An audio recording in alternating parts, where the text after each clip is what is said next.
From Eyewitness News, this is Newsmakers.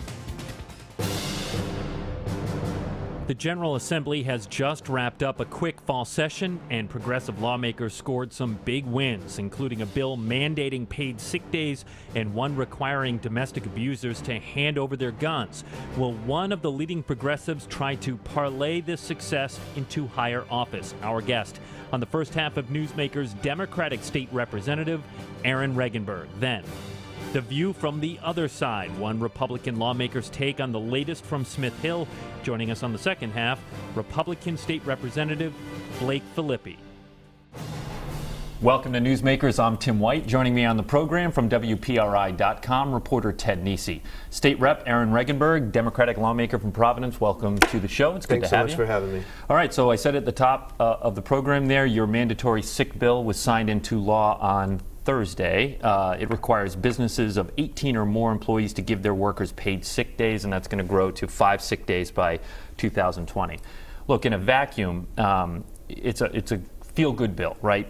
It gives people paid sick time, so if mom's kid is sick and she doesn't want to lose money by having to stay home, you can understand that. But when you pull back and look at all the regulations, all the mandates that are put on small businesses, can you understand why they feel like this is another, cut and a death by 1,000 cuts on them? Well, I think that the business community should feel pretty comfortable with the legislation that we ultimately passed. I mean, we had a long process with a lot of input and feedback and advice from all different stakeholders in the business community, big corporations, small businesses. I think we came up with a bill that has a lot of protections, a lot of flexibilities, more flexibilities and protections than a lot of our neighboring states. But at the same time, it is true, this is raising the ceiling, the floor, this is setting a standard. I think that's a good thing. You said it's a feel-good bill. If it's feel-good, it's because this is going to have a concrete positive impact on the lives of a whole lot of Rhode Islanders. We're talking about over 100,000 Rhode Island workers and their families who are going to be able to breathe a real sigh of relief knowing that really painful choice between your family's health and your job or your paycheck. But won't it hurt some families if, let's say, a business is like, I need to keep it under 18 and not hire more workers so they can stay below that threshold? So the good news is this policy has happened and been implemented in enough jurisdictions that there is actually a body of evidence out there. We don't have to conjecture, and it's been very clear that it doesn't have the negative impact on jobs, on the economy that some folks on the other side have said. Again, we're not going out on a limb here. Massachusetts has this policy, Connecticut, Vermont, New York, a number of other states and jurisdictions. In all of those places, what we've seen is that after implementation on surveys of employers, folks generally say this has worked out pretty well. And that makes sense. I mean, it's in none of our best interests for people to be forced to come to work sick, to infect their coworkers, to infect their customers. This is about us saying we care about family values and we're putting the interests and needs of working people front and center.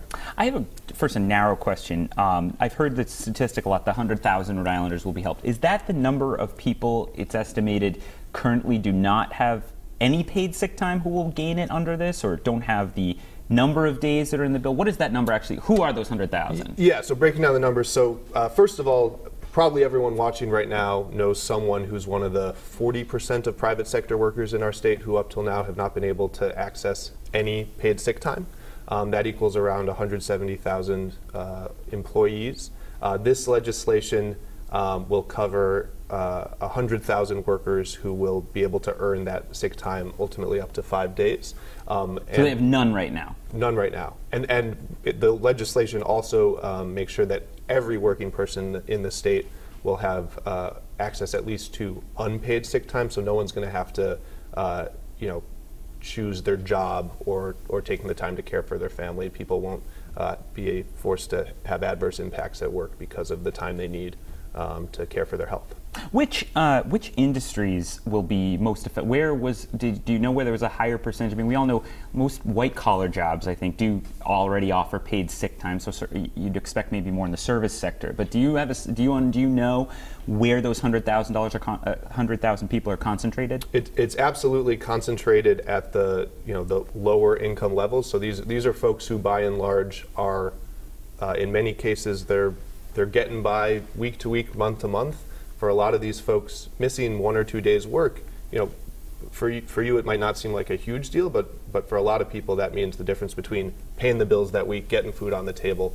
So that is a really big deal. As far as sectors, we're talking about service workers. We're talking about the food industry is a huge area, and so the number of stories I've heard from waitresses, from folks who work in restaurants saying, I'm sick.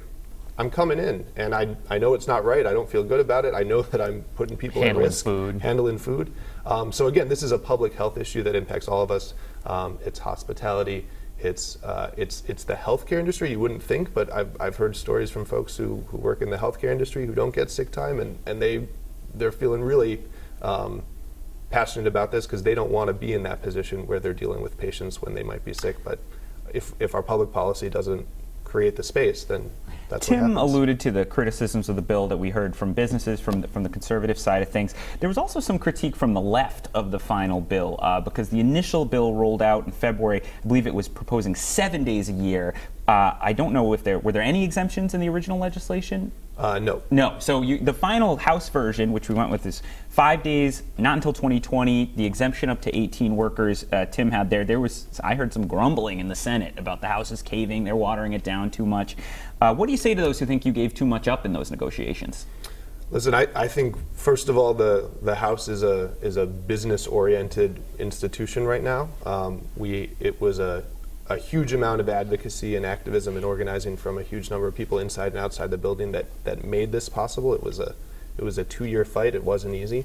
And again, we're talking about flexibility for business owners. That's why I think the business community should feel really comfortable with this. I think it's a balance that we came to, and it's going to help a lot of workers, and it's going to make sure that businesses... Sounds like you don't think it would have passed if it mirrored more the Senate. I feel confident saying that we got the strongest pro-worker bill that could have been gotten in the current system. I'm curious, is it tough? Most of us met you as reporters when you were an activist before you were in the legislature. On the outside, you get to just yell at them and tell them what you want and make your demands. Inside, you have to. It's a very different role you're supposed to play. Negotiating, talking to people might feel very differently. Maybe cutting corners you don't even want to cut. Has it been hard for you in your time in the legislature to shift your own thinking about how you?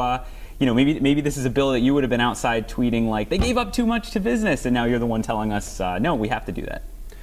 I mean, that's the legislative process. There's folks from all different diverse opinions and backgrounds, and I'm proud to work with anyone and everyone to try to move a substantive progressive agenda forward. I think that talking about inside and outside, it always takes both to make real change. And by the way, I do think that a big part of the reason that we had so many significant progressive wins this year does come from the grassroots energy and activism that we've seen, particularly since the November election. Folks understand the stakes. They understand this dangerous right-wing agenda in Washington that they can't stand on the sidelines. And so the fact that we had thousands of people coming out, rallying at the State House regularly, hundreds of new folks coming up to do grassroots lobbying, to testify in committees. We had over 7,000 Rhode Islanders who called or emailed or sent postcards to their legislators on the earned sick time bill. That makes a huge difference. And just so anyone who might be watching knows, if you're ever wondering, does making your voice heard in that way really have an impact? Collectively, it really does. And so I've seen a lot of my work in the legislature since being elected is trying to be the bridge between some of that outside organizing that's happening and the internal strategy you need to actually get something over the finish line. All right, let's talk politics. According to the Associated Press, you told a group of supporters, quote, the Lieutenant Governor's office could be an exciting platform to fight for everyday Rhode Islanders whose voices are too often not heard at the State House. Why? What is it about the Lieutenant Governor's office, which is sometimes looked at as the sleepy corner of the State House as a place to affect change, in your view? Well, it's true. I'm thinking about, I'm exploring where I can be the most effective moving forward, advocating for the issues I've fought for, trying to make sure regular people's voices are heard at the State House. I think that, that is one option and one platform. It's a statewide, independent, constitutionally separate platform that can be used to highlight issues, to bring the public in the ways that I was talking about. So my focus right now is really having conversations with folks around the state, getting feedback and input and ideas for how people want to What's see their state tempting about the government. office, though? What is it that you like about the Lieutenant Governor's office that is making you consider it? Again, I think it's the idea of an independent platform.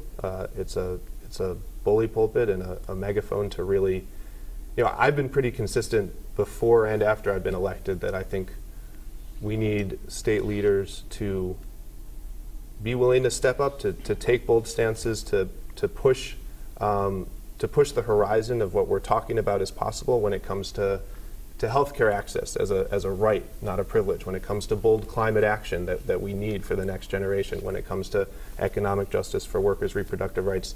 And so I'm going to always be looking for the platform that I think has the greatest reach and the capacity to put those ideas forward. What's your timeline? Yeah. I think that's it's a big decision, and so certainly not rushing anything, keeping all options open.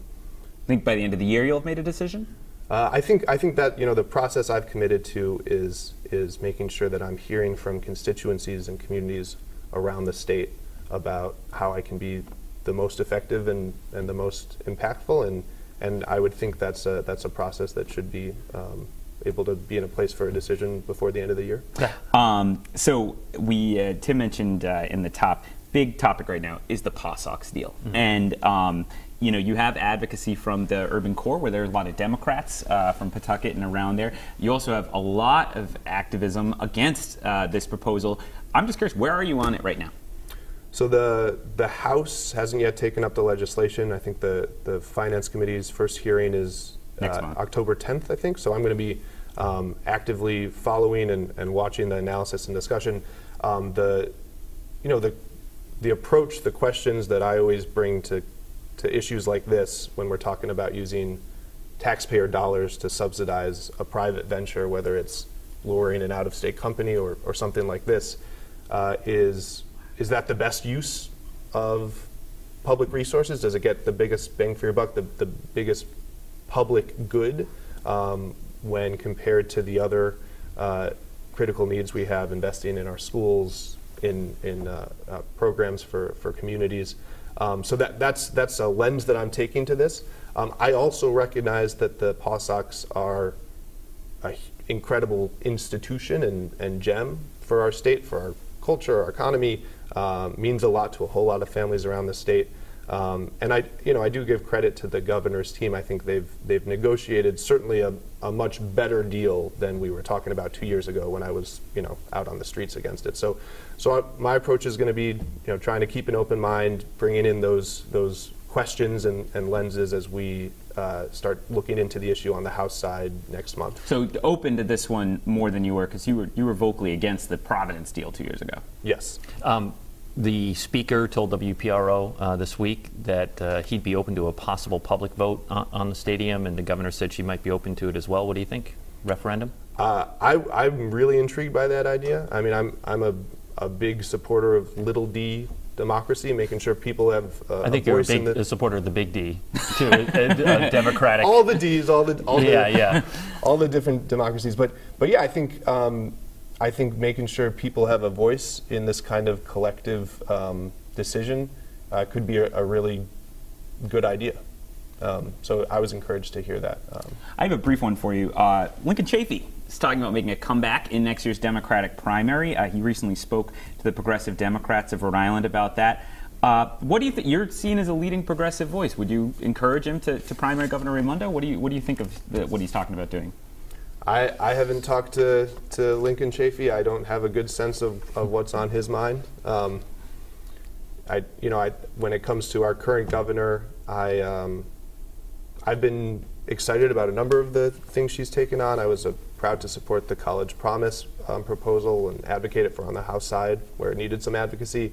I was glad that she was supportive of some of the priorities I've had, like the earned sick time bill that we just passed this week or signed this week. There are always going to be issues where I'm going to be pushing her and other state leaders to take a bolder stance, to whether it's a faster transition to the renewable energy economy that we need, whether it's a more bottom-up approach to economic development versus focusing on tax deals for corporations. So I think we need a Democrat to continue in that seat, and I think that the governor is someone who I've worked with in the past, and I think we can do a lot of good things with. We got to go to a break and bring a Republican on the program now, but congratulations to you. You just got married a month ago. Appreciate it. I hope you brought up the possibility of running for lieutenant governor before and not during the reception. We always make decisions together. All right. When we come back, State Representative Blake Filippi, Republican from Block Island. Stay with us. You're watching Newsmakers.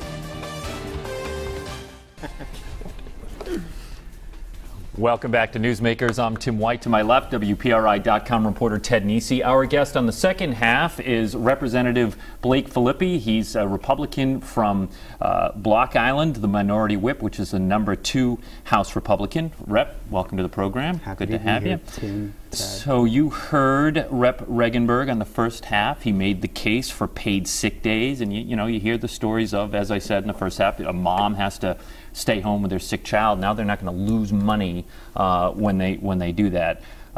Why isn't it the right move, in your opinion? Sure. I think for a lot of reasons it's not the right move. For, I think, a 50,000-foot overview, we're forcing one person to pay another person for work they did not do. I think that's problematic. I think it's the wrong move economically because we need to be moving in the other direction in this state, and that's making people want to open up businesses here, want to invest their capital in the state of Rhode Island. And I don't think this is going to be the straw that breaks the camel's back. I feel it's just another brick in the wall.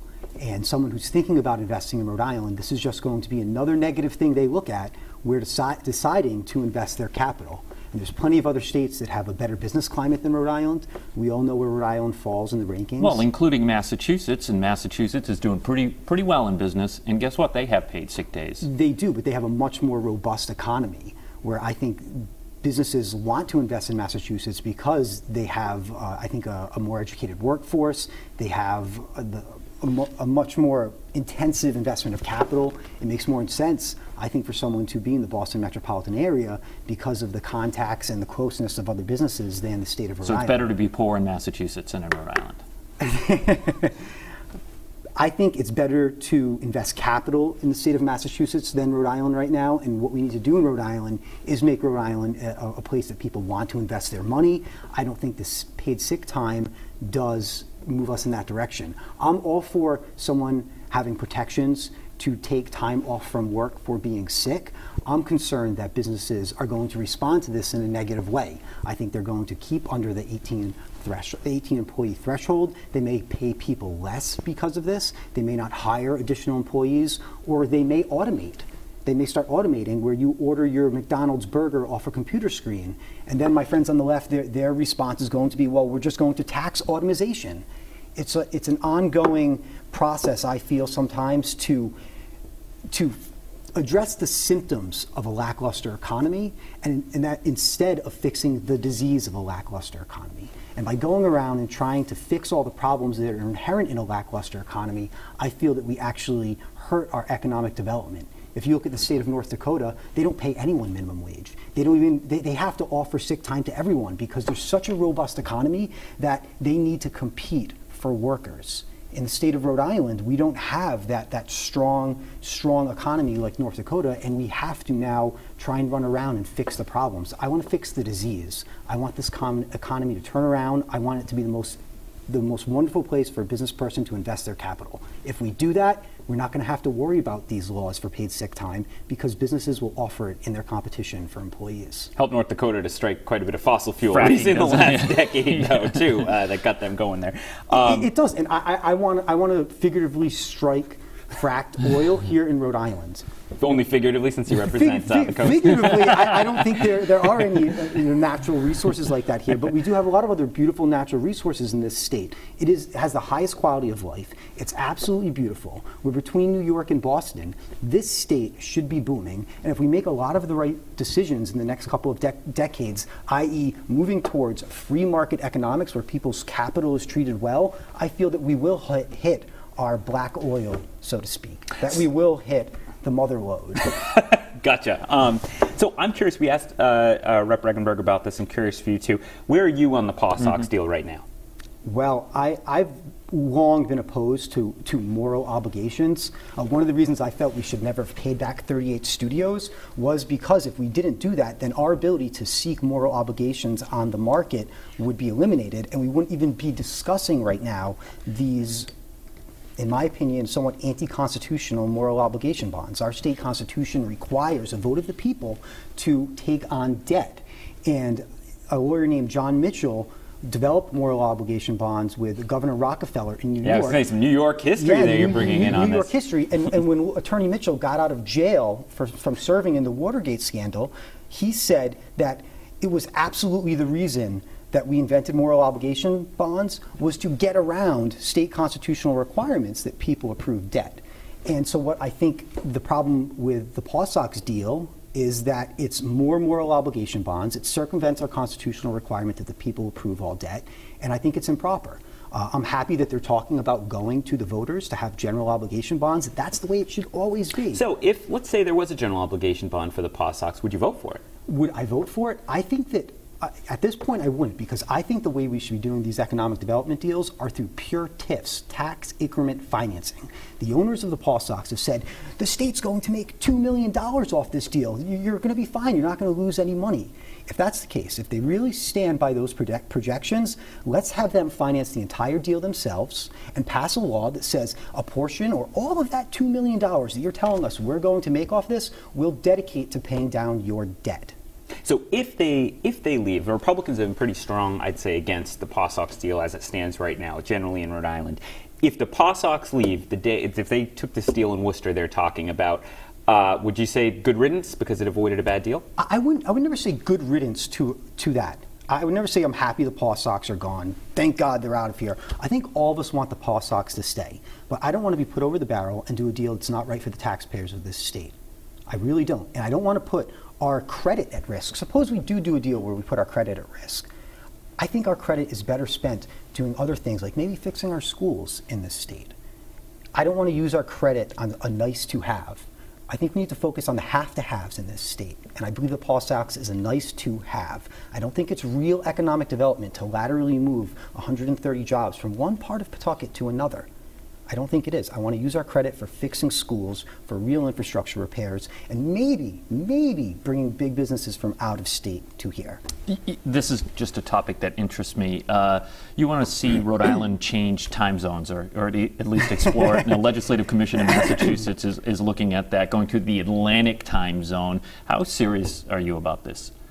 The legislation I introduced was that if Massachusetts changes time zones, we would follow the state of Massachusetts. I think that's almost a necessity because our economies are so tied together. Mm-hmm. Massachusetts just had a study commission that looked into it and said, you know, this actually could be a beneficial thing.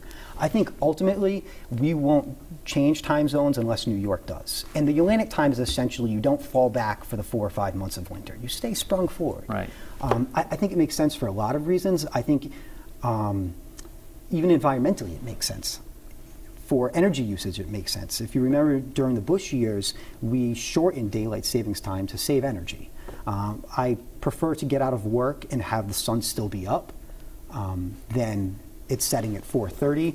I think that there's a lot of problems with it, though, and the biggest one that I think we have to deal with are kids going to school when it's dark.